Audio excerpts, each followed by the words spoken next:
1699-cu ildə Osmanlı dövləti A variantı Prut müqaviləsini imzaladı. Bu sualın cavabı ola bilməz. Çünki Prut müqaviləsi 1711-ci ildə imzalanmışdı.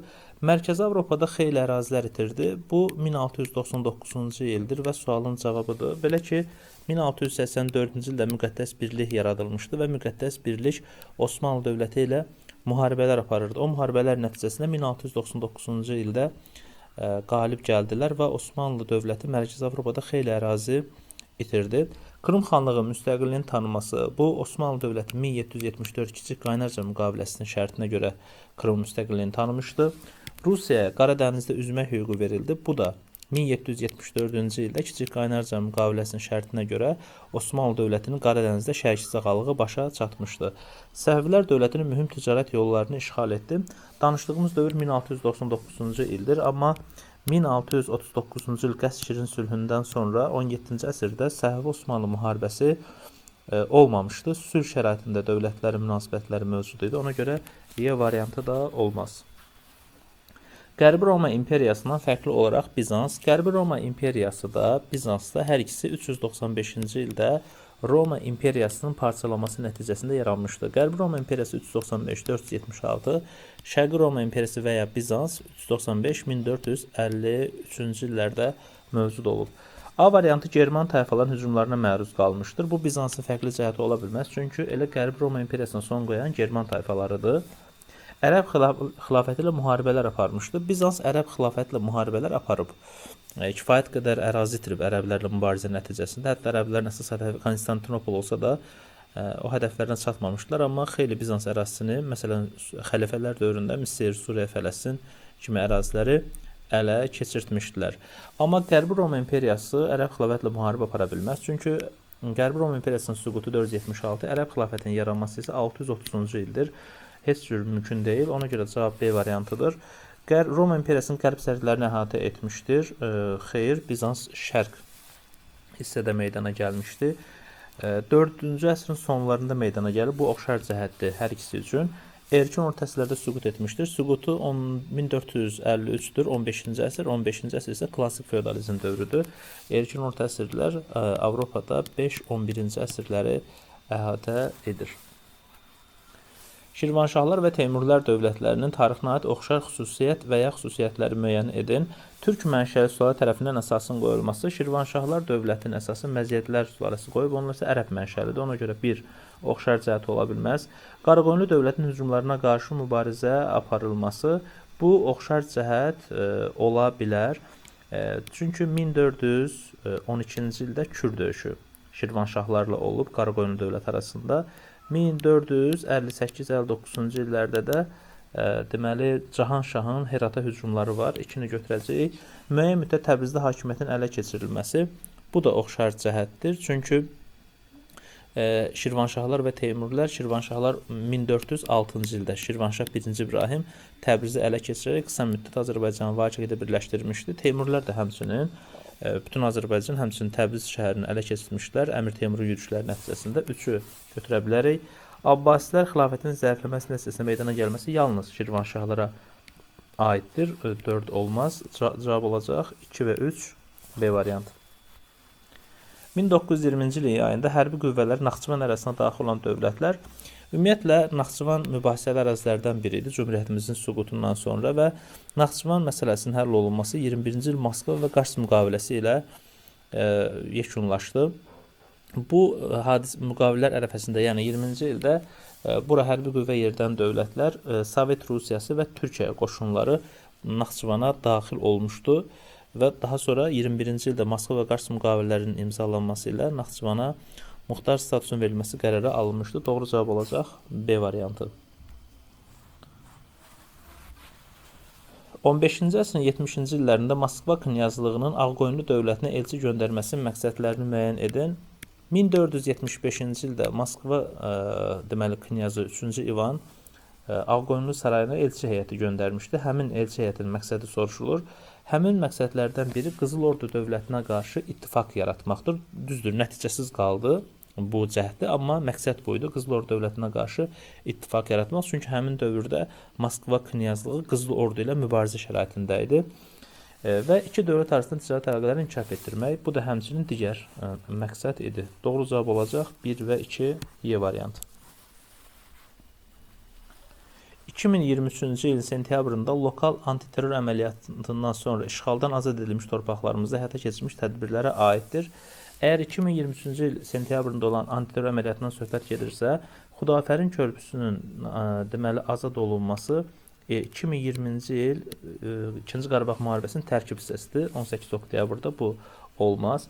Füzuli Hava Limanı açılışı 2021-dir. Hərbi Qənimətlər Parkı 2021-dir. Xankəndidə Zəfər Paradının keçirilməsi elə həmin ildir. 2023-cü ildə Zəfər Paradı məhz elə Xankəndidə keçirildi. D. Doğru cavabdır. Çünki antiterror əməliyyatı nəticəsində Xankəndi və digər Dağlıq Qarabağ bölgələri tam şəkildə azad olundu və bütün Qarabağda Azərbaycanın suverenliyi bərpa olundu. Y variantı da 2021-dir və doğru cavab olacaq. Deməli, D variantı Xankəndində Zəfər Paradının keçirilməsi, hansı ki, antiterror əməliyyatından sonra həmin ildə parad məhz Xankəndində keçirilmişdir. Eyler-Venn diaqramına uyğun bəndləri müəyyən edin. Deməli, 1905-11 Məşrutə hərəkatı, 17-20 Xiyabani hərəkatı, 41-46 Pişəvər hərəkatına aid Venn diaqramıdır. Təbrizin demokratik hərəkatın mərkəzinin çevrilməsi bu hər ikisi üçün əlbəttə ortaq cəhəti olacaq. A variantı.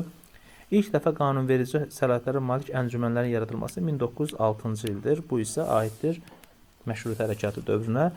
Şeyx Məhəmməd Xiyabaninin Qacar hökumətinə muxtarə tələb etməsi bu 1917-20 hərəkatına aiddir. Azərbaycan dilinin Cənubi Azərbaycan arasında dövlət dili elan edilməsi dil haqqında qanun 1946 Pişəvər hökumətidir.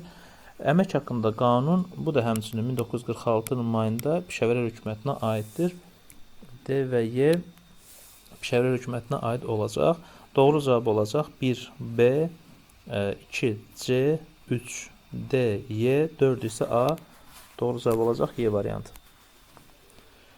Uyğunluğu müəyyən edin. Səvi Osmanlı müharibəsinin mərhələləridir.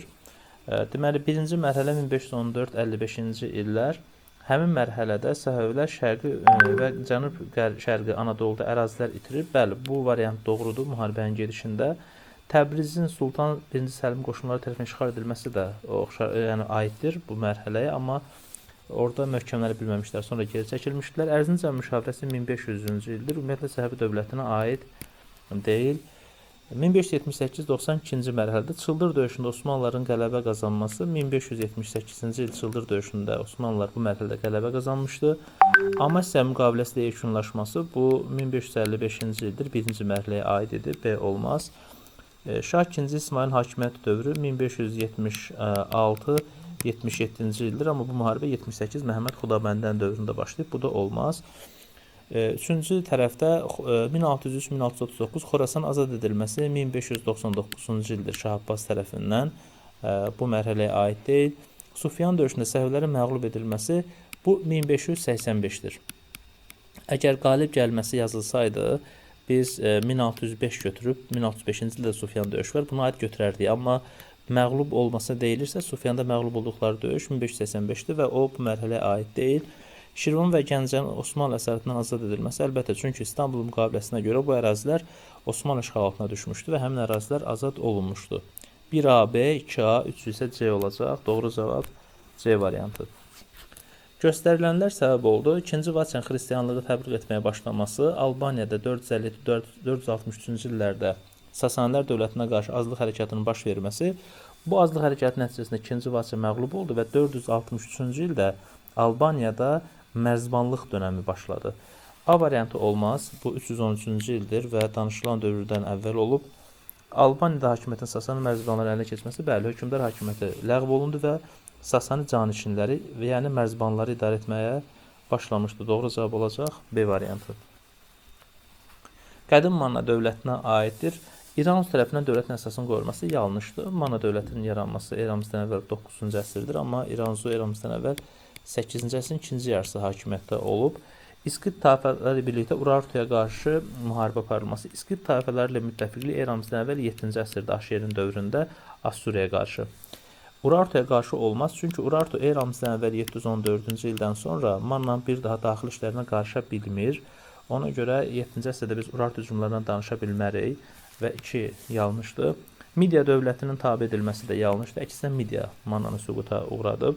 Ağsaqqallar Şurası mövcud idi Mannada və hökmdardan asılı şəkildə idi. 4 doğrudur. 8-ci əsrin ikinci yarısından etibarən hakimiyyət irsən keçirdi Mannada. Doğrudur. Cavab olacaq D variantı 4 və 5. Uyğunluğu müəyyən edin. Azərbaycan 3-cü Respublika dövründə 3-cü Respublika dövrü 1991-ci il oktyabrın 18-dən sonra bu günə qədər davam edən dövrdür. 20-ci əsrin 90-cı illərin birinci yarısı, yəni 1990-95-ci illər və ikinci yarısı 1996-99-cu illər aralığına aid hadisələri qruplaşdırmalıyıq. Gəncə adının bərpa olunması 1989-cu il bu dövrə aiddir. İkinci Respublika dövrünə aiddir. Azərbaycanın BMT-yə daxil olması 1992-ci il. B-ni götürəcəyik. Torpaq islahatı 1996-cı ildir. Bunu götürməyəcəyik. Digər tərəfdən NATO-nun sülhnamə tərəfdaşlıq proqramına üzvlüyümüz 94-dür. Bizdən ikinci yarısı soruşulur. A-nı götürməyəcəyik. Konstitusiya məhkəməsinin yaradılması 98. B-ni götürəcəyik. Bakı Subsa neft kəmərinin istifadə verilməsi 99. C-ni götürəcəyik. 1B, 2 isə BC olacaq. Doğru cavab Y variantı. 17-ci əsrdə Avropada iqtisadi sahədə merkantilizm siyasətinin meydana gəlməsinə təsir göstərdi. Ümumiyyətlə, merkantilizm nədir? Merkantilizm idxalı azaltmaq, ixracı artırmaq. Yəni, alan ölkə yox, satan ölkə olmaq və inkişaf etmək. Merkantilizm siyasəti budur. Bunun meydana gəlməsinə şərait yaratması A ola bilməz. Bu, həm mahiyyətcə doğru deyil, həm də bu proses 11-15-ci əsrlərdə olub, rekonkist hərəkatı.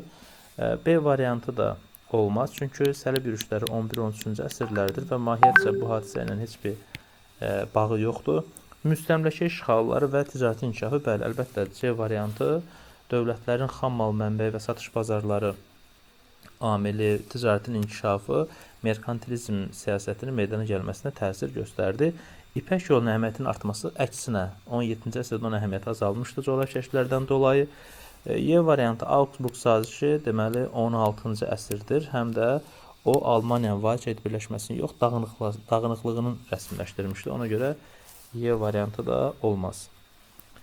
Doğru cavabı müəyyən edin. Hadisə və nəticə. Dərbənd əmrinin yaradılması 869-cu ildir və biz bu dövrdə Azərbaycanın şimalda Sasani hakimiyyətinə son qoyulmasından danışa bilmərik. Çünki Sasanilər dövləti ümumiyyətlə 651-ci ildə süqut etmişdi. Bir yanlışdır. Mərzban Məhəmmədin Azərbaycan torpaqlarının birləşdirilməsi, Salarilər dövlətləri Ərəb xilafət arasında müharibənin başlaması yanlış bir hadisə nəticə əlaqəsidir. Çünki Ərəb xilafətlə müharibə aparan Sacilər dövlətidir. Yusif ibn Əbsac. Şəddadilər dövlətinin alanların yürüşünə məruz qalması, Fəzl Məhəmmədin Xudafərin körpüsünün inşa edilməsinin heç bir əlaqəsi yoxdur. Çünki alanlar şimaldan hücum edir Azərbaycana və bu 1062-ci ildir. Əbləsvar Şavirin dövrü, Fəzl Məhəmmədin dövrü deyil. Həmçinin Xudafərin körpüsünün salınması da bundan heç bir əlaqəsi yoxdur. 1-ci Fərbrüzün Səlcuq dövlətinə tabe olması 1066 və Azərbaycanın Səlcuqlar tərəfindən tutulmasının başa çatdırılması doğrudur. Azərbaycanın Oğuz tayfalarının axınlarının baş verməsi 11-ci əsrdə Bizans, erməni, gürcü feodallarının Azərbaycan basqınlarının qarşısını alması doğrudur. Y variantı 4 və 5 olacaq. Almaniya 1941-ci il iyun ayında SSR-yə hücum etməklə Yalta konfransında qərb sərhədlərinin tanınmasına nail oldu. Xeyr, Yalta konfransı 45-ci ildir və xronoloji olaraq da uyğun deyil və fikir səhvdir. Versal-Vaşinqton sistemi artıq 30-cu illərdə ortalarında iflas etmişdir. Molotov-Ribbentrop paktının şərtlərini pozmuş oldu. C doğrudur. Çünki 1939-cu ilin avqustunda Almaniya və SSR bir-birinə hücum etməmək haqqında pakt bağlamışdı. Bu pakt Molotov-Ribbentrop paktı adlanır. Almaniya SSR-yə hücum etməklə bu paktı da şərtini pozmuş oldu. Millətlər Cəmiyyətindən çıxması Almaniyanın 33-dür və bu hadisələ heç bir əlaqəsi yoxdur. İlk dəfə almanların yaşamadığı ərazini işğal etdi. Bu 39 Çexoslovakiyadır və bundan heç bir əlaqəsi yoxdur. 1924-cü ildə ABŞ tərəfindən hazırlanmış Dawes planında nə nəzərdə tutulurdu?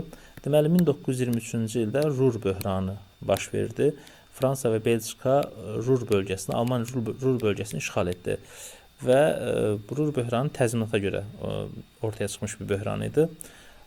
ABŞ və İngiltərənin tələbi ilə Rur bölgəsini tərk etdi Fransa və bu Rur böhranı gündəmə gətirdi təzminat məsələsini.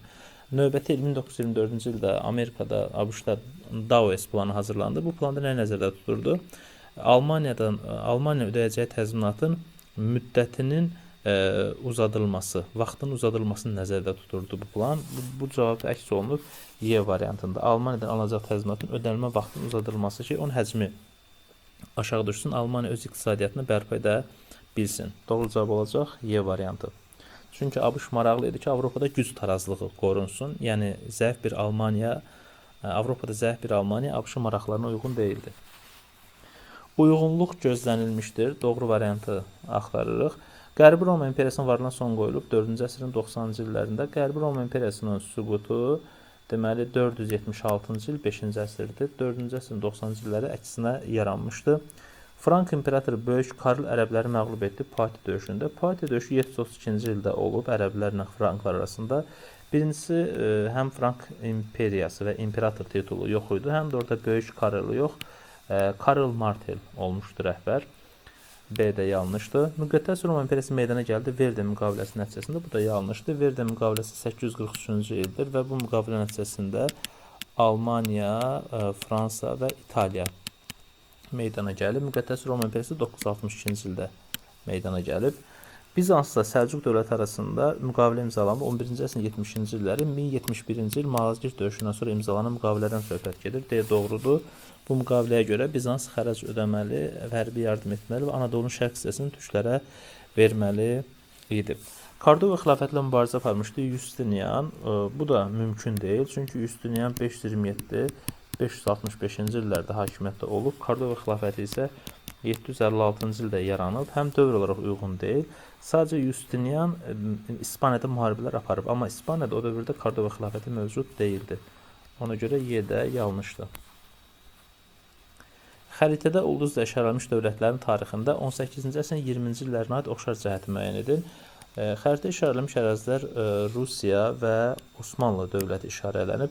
Bu iki dövlətin 18-ci əsrin 20-ci illərində A variantı yalnız Rusiyaya aiddir, 1721 Niştat sülhü. B variantı doğru cavabdır. Söhbət 1724-cü il İstanbul müqaviləsindən gedir. İstanbul müqaviləsinə görə Xəzər yanı bölgələr Rusiyanın, yerdə qalanı isə Osmanlının işğal zonasına daxil edilmişdir. Konstitusiyaya heç birinə aid deyil. Müqəddəs birlik qurulub deməli 17-ci əsrin sonu. Şərq məsələsində hədəf isə Osmanlı olub sadəcə. Xəzər dənizində Azərbaycan hərbi donanmasının yaradılmasında əsas rol oynamışdır. Xəzər dənizində Azərbaycan hərbi donanması yaradılıb 1919-cu ilin yayında. Nadir Şah Əfşar buna cəhd eləsə də nəticəsiz qalmışdı. Türkmənçay müqaviləsinə əsasən Xəzər dənizindən çıxış Rusiya qadağan edilmir. Əksinə hərbi donanma saxlama hüququ yalnız Rusiyaya verilmişdi. Azərbaycan Xəzər dənizində ilk dəfə hərbi müdaxilə məruz qalması 9-cu əsr Slavyanlardır və o vaxt donanmamız mövcud deyildi. Mərzun Məhəmməd tərəfindən donanma yaradılmayıb, ticarət gəmiləri üzüb Salarilər dövründə Xəzər dənizində. İngiltərə Xəzərdəki donanmasının bir hissəsini Azərbaycan Xalq Cümhuriyyətinə verməsi bəli, Y variantı doğru cavabdır. Qızıl Ordu dövlətinin əsası qoyuldu. 13-cü əsrin sonu 14-cü əsrin əvvəllərində yanlışdır. Çünki bu dövlətin əsası 13-cü əsrin 40-cı illəri qoyulub ki, bu da sonu yox, birinci yarısı və ya ortalarına yaxın bir dövr. 13-cü əsrin 40-cı illəri əsası qoyulub. Ona görə A variantı yanlışdır. Hülakü xan Azərbaycan işğal etməsi ilə Elxanilər dövlətinin əsası qoyulub. Onun qurultayı nəticəsində Monqol dövlətinin əsası qoyulub. Abbasilər xilafətin varlığına son qoyulması ilə, bu da həmçinin Hülakülər dövlətin yaranmasının deməli prosesindədir, o dövrdədir. Monqolların qərbə doğru yürüşü nəticəsində bəli, Y variantı doğrudur. 1235-ci il Qaraqorum qurultayı nəticəsində Batı xanın yürüşləri baş tutur və bu yürüşlər nəticəsində Qızıl Ordu dövlətinin əsası qoyulmuşdur. Şimali Azərbaycan Demokratik Hərəkatının 1905-7-ci illər dövrünə aid səciyyəvi xüsusiyyətləri müəyyən edin. Deməli, 1905-7-ci il aralığında muxtarə tələbinin irəli sürülməsi bu doğrudur. Çünki 1905-ci ildə Qeyrət Partiyası yaradılır və bu partiyanın deməli ilk partiyada muxtariyyət tələbi irəli sürülmüşdü. Milli siyasi partiya və təşkilatların formalaşması bu da doğru cavab ola bilər. 1905-7-ci illərdə Qeyrət Partiyası, Difai, Müdafiə kimi partiya təşkilatlar yaradılmışdı. Doğru cavab olacaq 1-2 A variantı. İlk ümumi tətillərin baş verməsi bu 1903-cü ildir. Azərbaycan Milləti ifadəsinin işlənməsi 1891 Kəşkül qəzetindədir. Milli Azad Hərəkatının əsasının qoyulması 19-cu əsrin ikinci yarısıdır. Bunlar olmaz. Doğru cavab olacaq A variantı. Eldənizlər dövləti mövcudluğu dövrünə uyğun gəlir. Eldənizlər dövləti mövcud olduğu dövr 1736-1225-ci illərdir. Qazan xanın məhkəmə və rabitə əsasında islahatlar keçirməsi Qazan xan islahatları hakimiyyətə gəlişindən sonra 1295-dən sonra başlayır və bu dövrdə eldənizlər mövcud deyil. Gezit vergisi Azərbaycanda 3-7-ci əsrlərdə Sasani ağalığı dövründə toplanırdı. Xaçı yürüşlərin sona çatması 13-cü əsrdir. 13-cü əsrin 70-ci illəri və bu dövrə düşmür. Səlib yürüşlər eldənizlər dövləti mövcud olduğu dövrə aid deyil. Terek döyüşündə Teymurlərin qalib gəlməsi 1395, bu da həmçinin aid deyil. Monqol dövlətinin yaranması 1206-cı il onun qurultayı nəticəsində Y variantı aiddir. Azərbaycanda mezolit dövrü yeniliklərinin neolit dövründə davam etdirilməsi nəticəsində. Deməli, biz mezolit dövründə olan yenilik götürməliyik və neolitdə də davam etməsi şərti ilə 5-də qoşqa heyvanlarından istifadə olunması deyilir. Qoşqa heyvanlarından istifadə olunması Tunc dövrüdür və 5 ola bilməz. Qadınların mövqeyi gücləndi. Bu ana xaqanlığıdır. Ana xaqanlığı isə üst paleolit dövründə olan yenilikdir. Deməli 4 də ola bilməz. Metaldan məişət əşyaları hazırlanırdı. Bu ola bilməz. Çünki mezolit dövründə metalla tanışlıq yox idi. 3 də ola bilməz. Müxtəlif heyvanlar əhəlləşdirilirdi. Əhəlləşmə prosesinin əsası mezolitdə qoyulub və neolitdə başa çatıb. Deməli, neolitdə də davam etdirilir. Doğrudur. İstehsal təsərrüfatına keçid mezolitdir və istehsal təsərrüfatının tam formalaşması isə neolitdir. Ona görə bir də götürə bilərik. Yəni, mezolit dövründə olan yenilikdir və neolit dövründə də davam edib. 1-2 doğru cavab olacaq D variantı. Xronoloji ardıcılığı müəyyən edin. Ərəb xilafəti meydana gəlməsi 630-cu il, Dəndənəkan döyüşü 1040-cı il, ərəblərin Qərbi Avropa yürüşünün qarşısına alınması 732-ci il Fatih döyüşüdür. Doğru cavab 1, 3 və 2 olacaq. 20-ci əsrin əvvəllərində Böyük Britaniya Fransanın Mərakeşdəki hakimiyyətini tanıdı. 1904-cü il Antanta adlanan saziş bağlandıqda Fransanın Mərakeşdəki ağalığını İngiltərə tanıyır. Misirdə İngiltərə ağalığını isə Fransa tanıyır. Ona görə 1 aiddir. Cənubi Afrikanın işğalının başa çatdırılması İngilis-Bur müharibəsidir. Bu müharibədə 1902-ci ildə başa çatıb aiddir. Cənubi Saqalın və Mançuriya şərqi ağalığa nail oldu. Bu dövlət Yaponiyadır. Rus-Yapon müharibəsi nəticəsində Rusiya bunu qəbul etməyə məcbur oldu. Hindistan onunla mübarizəyə başladı. Bu da yanlışdır. Çünki 18-ci əsrdən etibarən o mübarizə artıq başlamışdı. Eramızdan əvvəl 3-cü əsrə aiddir. Atropatena dövlətinin Selevkilər işğal altında olması eramızdan əvvəl 223-cü ildə asılı düşüb. O da 3-cü əsrdə eramızdan əvvəl biri götürürük. Karfagen Roman əyalətinə çevrilib eramızdan əvvəl 146-cı il Pun müharibələri nəticəsində. Bu eramızdan əvvəl 2-ci əsrdir. Alan tayfaların Alban ərazilərinə yürüşlərin başlaması 1-ci əsrdir. Eramızın Hindistan vahid dövləti birləşdirməsi eramızdan əvvəl 3-cü əsr Padşah Aşokanın dövründə Maurya sülaləsi. Doğru cavab olacaq 1 və 4. Azərbaycanda 1-ci və 2-ci respublika deməli respublikaların tarixinə də oxşar xüsusiyyətlər. 1-ci respublika 1918-20 Cümhuriyyətimiz dövrüdür. 2-ci respublika isə 1920-91-ci illər Azərbaycan SSR mövcud olduğu dövrdür. Konstitusiya qəbul edilməsi 2-ci respublikaya aid olsa da Cümhuriyyətimiz dövründə konstitusiya qəbul edilməyib. Gürcüstanın Azərbaycana qarşı ərazi iddiaları həm Cümhuriyyətimiz dövründə, həm də Cümhuriyyətimizin süqutundan sonra Azərbaycan SSR-in mövcudluğu dövründə bu iddialar olub. Torpaqların kəndlərə pulsuz paylanması Cümhuriyyətimizdə yarımçıq qalan 2 layihə var. Bunlardan biri aqrar layihədir, biri isə əlifba layihəsidir. Bunlar hər ikisi nəticəsiz qalıb. Çünki layihə şəklində olsa da hər ikisi qanun şəklində və qanun halına düşüb və icra olunmayıb. Çünki AXC süqut etdiyi üçün hər ikisi yarımçıq qalıb. Ona görə Torpaqların paylanılması aqrar qanundur, bu olmadı. Latin qrafikasına keçid əlifba layihəsi, bu da olmadı. Tədrisdə Azərbaycan dilinin istifadə olunması 5 də oxşar cəhətdir. Doğru cavab olacaq 2 və 5. Uyğunluğu müəyyən edin. Soyuq müharibə dövrü. Soyuq müharibə dövrü 1946-1991-ci illəri əhatə edir. Ona görə variantlarda Brexit planı deməli 2016-cı ildə irəli sürüldü və 2020-də yekunlaşdı. İstənilən halda bu aid deyil soyuq müharibə dövrünə. Falkland adalarına sahiblik uğrunda mübarizə aparılması bu 1982-ci ildir. Margaret Thatcherin dövründə İngiltərəyə aiddir. Yunanistan Enozi siyasətinə qarşı Kipr adasına qoşun çıxarması bu 1974 Türkiyə tarixinə aiddir. Montre konfransında boğazlarda üstünlük qazanması 1936 Türkiyə tarixinə aid olsa da yeni də çıxacaq, çünki soyuq müharibə dövrünə aid deyil. Truman doktrinası isə 1947-ci il soyuq müharibə dövrüdür və bu doktrina görə hərbi yardım alan dövlət Türkiyə və Yunanistandır.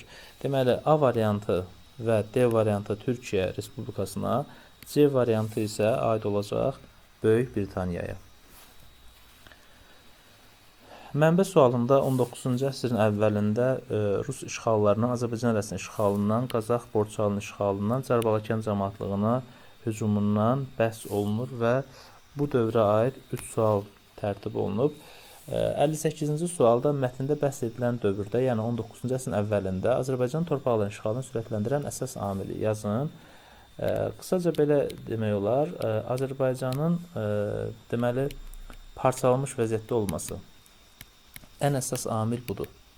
Parçalanmış vəziyyətdə olması və ya siyasi dağınıqlıq da deyə bilərik. Azərbaycan parçalanmış vəziyyətdə olması, xanlıqlara bölünmüş şəklində olması, siyasi dağınıqlıq, pərakəndəlik şəklində də qeyd eləmək olar. Əsas amil budur. Çünki digər amillər də var. Məsələn, Qacarların və Osmanlıların aktiv müdaxilə edə bilməməsi də səbəbdir. Amma ən ciddi amil Azərbaycanın siyasətdən dağınıq şəkildə olmasıdır. Mətndə bəhs olunan sənədin, orada Cərbalakanla imzalanan sənəddən söhbət gedir. Çünki buradakı sənəd deyəndə söhbət Cərbalakanla imzalanmış sənəddən söhbət gedir və Cərbalakanla imzalanan sənəd and öhdəlik adlanırdı. And öhdəliyin şərtlərində ipək ilə xərac, mən qısa yazıram, ipək ilə xərac ödənməli idi. Ərazisində ordu saxlanılmalı idi. 3. Deməli, girovlar verməli idi sədaqət əlaməti olaraq. 4 isə daxili müstəqilliyin saxlayıb, xarici müstəqilliyini itirirdi. Yəni, Rusiyadan asılı hala düşürdü. Bəhs olunan dövrdə Qacarlar dövlətinin Rusiyanın işğalçı hərəkəti keçirməyə vadar edən mətndə verilməyən addımını yazın. Burada da əsas məsələ nədir? 19-cu əsrin əvvəlində deməli İngiltərə Qacar müqaviləsi imzalanması. Bu müqavilənin imzalanması artıq Rusiyanı çox narahat elədi. Çünki İngiltərə bu bölgədə marağı olan Avropa dövləti idi və birbaşa müdaxilə etməyib Qacarlara hərbi maliyyə yardımı vəd edərək Cənubi Qafqazdakı məqsədlərinə çatmağa və Rusiyanın burada möhkəmlənməsinə mane olmağa çalışırdı. Qacarların bu addımı isə Rusiyanı cəld hərəkət etməyə və işğala başlamağa vadar edən əsas amillərdən biri ola bilər. Yəni, İngiltərə Qacar sazişinin imzalanması buna səbəb ola bilər.